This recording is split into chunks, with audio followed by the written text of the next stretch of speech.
What is up, everybody? It's the Whistler back with another 101 series. And today we are going to take Havok for a spin and we're going to talk about plasma. So, first things first, Havok generates a plasma charge every 5 seconds naturally. It's part of his base abilities, up to a maximum of 10 charges. Today we're just going to focus on plasma now. He does a lot as a champion, but we're just going to focus on plasma and what it can do. So if you're watching here, you can see that I'm using a heavy attack. What it does is it actually places a debuff on Winter Soldier. Now, whether or not you have plasma built up on Havok or not doesn't matter. It will place the debuff regardless. But why is this important? Now, if you look, Winter Soldier has up to as many as 9, I think, in this video. What they're called is a plasma buildup debuff. And these can, with the feedback debuff combined, generate a damage over time effect. And learning how to control this turns Havok into a damage over time utility god. He can just rip people apart so long as they're not debuff immune.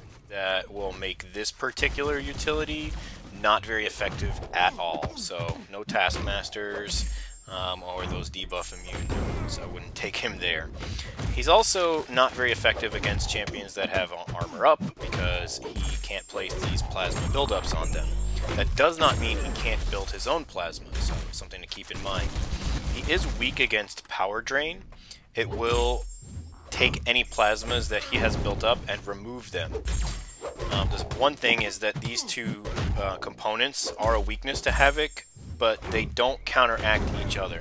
So, for example, Vision can power drain, but he does not have an armor up. So because he can power drain, he can remove plasmas from Havok, but that doesn't mean that if you're not careful, if Havok gets above 10, he can still place plasma debuffs on Vision. Now, if you have an armor up champ that can also power drain, you're in trouble with Havok. So keep that in mind as you're going in to use the character. A couple of other things to be mindful of is he also has a way to control the plasma, so you don't want to go over. So those plasma buildup debuffs can cap out and detonate. So if you want to lose if you don't want to lose the damage over time effect, you don't want it to detonate. And it's imperative to mind that. When you get to 10 plasmas on Havok, you will now begin to build a debuff again on your opponent. And that caps at 11. So once it hits 11, it detonates. And every feedback charge thereafter will do no damage over time effect. So the way to manage that is to watch the plasmas on Havok and either initiate a heavy attack, which will subtract 2 plasma from you if you have not maximized your prowess buffs. Well, we're going to get to that into another video series. But what it will do is it'll take 2 away and give you a prowess buff. A prowess passive, excuse me. And when it does that, it allows you a little bit more time. So you get another 10 seconds before you gain 2 more that you just used. This, you can do up to 5 prowess passives in this way. So effectively, you have about 25 seconds to manage the damage over time. And that's pretty much plenty of time to get to the option B, which is to utilize the Special 2. The Special 2 will remove all of your plasma passive charges, but it won't remove the debuff plasma buildups on your opponent. So it's a really, really good way to manage the damage over time effect that Havok has.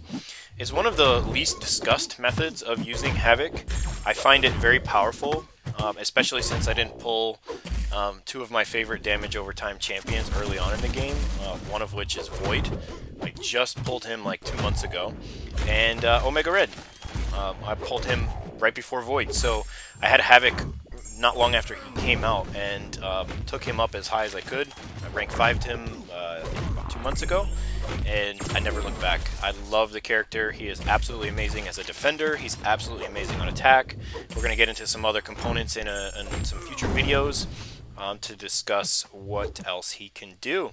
So if you enjoyed what you heard today, hit that like button, subscribe below, and we'll see you later. Take care.